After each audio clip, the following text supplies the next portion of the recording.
Hey, and welcome to Leadershipisation, all things leadership. My name is Beth Bergen, and I'm a global leadership and communication coach. I'm all about building influence. So, what that means is that I help executives, I help managers, I help business owners to build their influence through really powerful communication and leadership so that what they can be doing is leading a cohesive team. They can be absolutely driving results.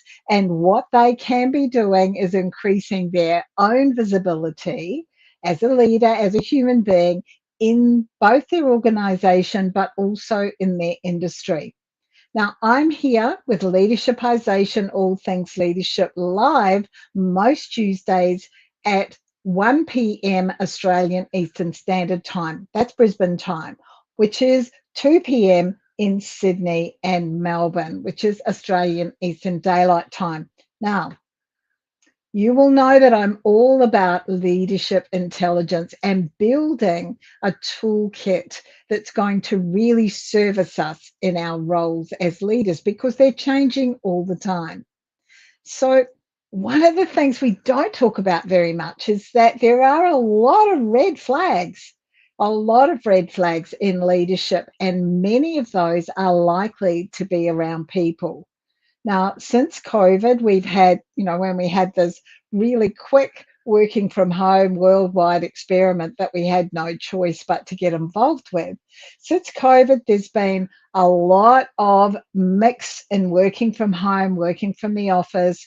We've had things like, the great resignation was something that happened, and there's phenomenons or things that have been named like quiet quitting, but one thing has remained really constant over this period of time because it was constant beforehand and it's still pretty constant now. And that is that the majority of staff, the majority of people who are leaving their jobs leave because of poor management or poor leadership. And what it boils down to is one of the 9 reasons, the quit list, that I'm going to talk about today. Now, these are the things that often people won't tell you when they are speaking to you in an exit interview. And I want you to be aware of these things so that you can actually change your leadership style up a bit, because very often the best people are the first to go. And we don't want that to be happening for you. So let's look at these 9 red flags that we've got on what I'm calling the quit list. The first one, these are in no particular order, by the way, but the first one is low pay. Now, when someone's paid a lower amount than they know their colleagues and other organizations are being paid, what that signals is that they don't matter. They signal that they're held at low value. And so if their workload is too high, or they know there are others out there that are getting paid more, that can lead to frustration, and pretty quickly they're going to go. Now, the thing that also adds another layer onto this is that if they're suffering or feeling some financial stress outside of work, then they're going to have frustration in their whole lives. So they're going to be looking for that next option. So, what can you do as a leader? It's all about you looking out for the workload. It's all about you making sure that what you do is value them and thinking about the add ons that you can bring them that aren't necessarily dollars, but are things that may well make them feel a whole lot more valued. And this might be things like 1 day a fortnight working from home. It might be things like a free ticket to the movies on a regular basis. It really depends on what might be possible from your perspective as an organization, as a business, and as a leader. What you need to be doing is talking to your people to find out what suits them best, what might make them feel more valued. Okay, that was number one. Number two, office politics. Now, often what this comes down to is demonstrated favoritism, or there's favoritism, or there's gossip, or what people can see is that you're putting up with really bad behavior from someone else, either because you don't want to challenge it or because you've tried to and nothing is happening. So, this comes down to things like, oh, great idea, wrong person. Yeah, I'm not taking any ideas from that person. And so, what can happen with your team and also with you is that all of your positive energy is going on surviving and coping with the office politics as opposed to performance. Your something that's imperative that you do as a leader is make sure that you're treating everyone with the same level of respect. That's vital for you. Okay, number three, micromanagers. Whew, are you the kind of leader who's constantly checking to see what's going on? Are you the kind of leader that's looking over your team's shoulder to see what's happening? Because if this is you, then what you're doing is you're demonstrating that you don't trust people. And you're also disempowering them and killing any initiative that they might have. You're also at the same time just smashing any idea about creativity and really encouraging people to play small and to play safe. And all of these things together create disengagement. So, as a leader, what can you do about this if this is what you're recognizing? Lean back. Do what it takes to trust people. Create a culture where they can take ownership. But in order to create that culture, you have to be able to trust them, give them permission to back themselves. And that means that you've got to back them. So, a great style of leadership to use if this is where you need to be stepping away from is a much more coaching style of leadership. Because then what you're doing is empowering them to solve their own problems without then telling them, oh, you failed. The lesson is in the mistakes. Remember, that's where you're going to grow when you make mistakes. Number four, poor leadership. If what you're doing is demonstrating consistently that you have no accountability, that you don't follow things up, that you've got little or no integrity, then you're going to lose your credibility with your team really fast. If you're inconsistent, then that helps them become confused, not confident. And when they're confused, they get pretty reactive, just the same as you would if you were confused about what you were expected to do. People leave bad leaders and managers. So what can you do about this? If you're looking and thinking, oh, maybe I'm not doing such a good job here, ask for feedback. Ask for feedback that is going to make a difference. A month or so ago, I did a session about asking for feedback that's really going to serve you. So if you need that, reach out and we'll make sure to send you the link. Do some reflection about your leadership style, do some training, and this is when it's an awesome opportunity for you to get a coach. Someone who's going to help you to build your communication skills, your leadership intelligence, and your influence. Someone, in fact, just like me. How funny is that? Like, I didn't think of it that way before. I was just going to say, get a coach. Number five, if people feel they have no opportunities, then maybe they're going to start looking to leave. So this is really about, people feel as though their career is stalling because there's no obvious pathway for them to move forward. And if they're talented, they want to learn, they want to be challenged, they want to grow. So, as a leader, it's about putting them in an environment where they can do that, because if they sit there and they're not stretched and they're not growing and they're kind of nearly stagnating, for lots of people, that's the perfect formula to start making mischief. They can still be a high performer and get all their work done, and they can do that quite quickly. However, they've got a lot of downtime because they're a little bit bored. And so that's when they'll start to make mischief. So, as a leader, what can you do? I always recommend to my clients that they learn about the S curve, that they understand what the S curve is, so that they can actually give their team members stretch assignments. They can challenge them. They can move them on to new projects where they are stretching and learning and growing, because that will keep them engaged, and that may well keep them from quitting. Number 6 is lack of autonomy. Now, we've talked a little bit before about how when you make every decision for people, when you're micromanaging them, you're actually disempowering them.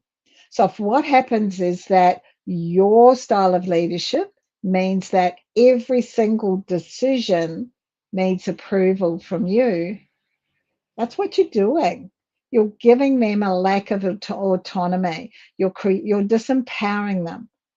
And what that does is it takes away from their confidence rather than growing it, because when you allow people to be autonomous, you're building that confidence, you're building that creativity, you're building a sense of ownership, because the decisions sit with them.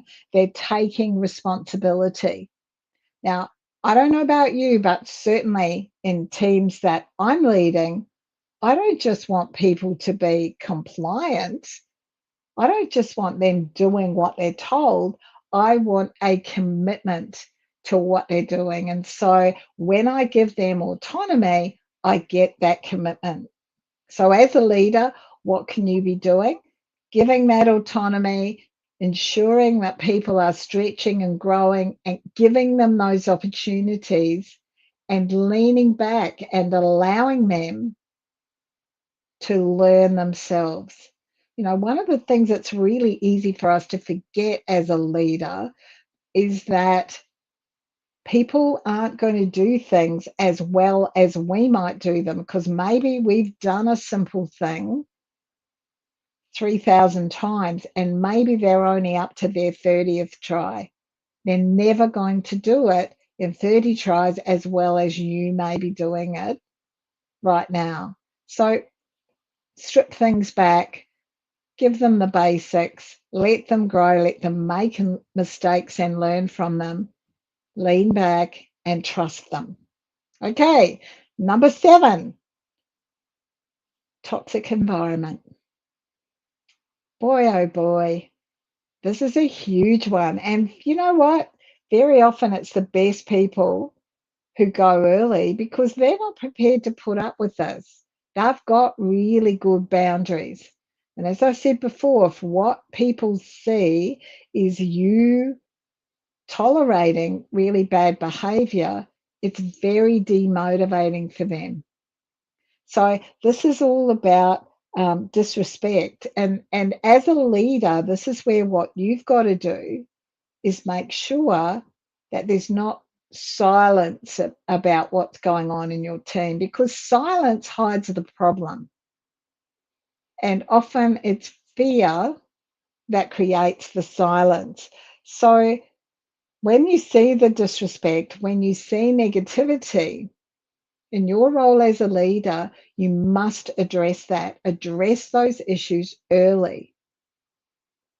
And what I would always recommend is that while it seems useful to talk to a whole group of people, your whole team together,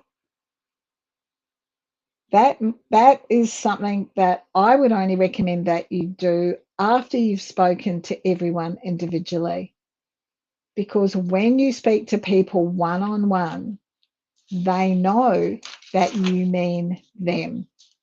They know that their behavior is what you're talking about, or their contribution to the behavior and the culture is what you're talking about. Otherwise, they can just go, oh, she's not talking to me, doesn't mean me. And if you're going to fix it, you've got to get to the core of the problem. Okay? Number 8, burnout. No or little work-life balance. Now, this is all about you or the leader placing the expectation that things are always urgent. And so for many people, it's about the boundaries are really blurred here. You know, like I seem to always be at work or always on call. And what I know is that when there's no harmony between life and work, when there's no harmony between what's going on at home and what's going on at work, then productivity falls as a result of that. And, you know, if we're tired, if we're burned out, if we're always expected to be on call, we get pretty distracted. And when we get distracted, we're not doing our best work. So as a leader, what can you be doing here? Change up the tasks on a regular basis. Make sure that what you're doing is checking on workload so that people aren't overworked all the time. Look at those boundaries. Set your own boundaries for when you're at work and when you're not at work.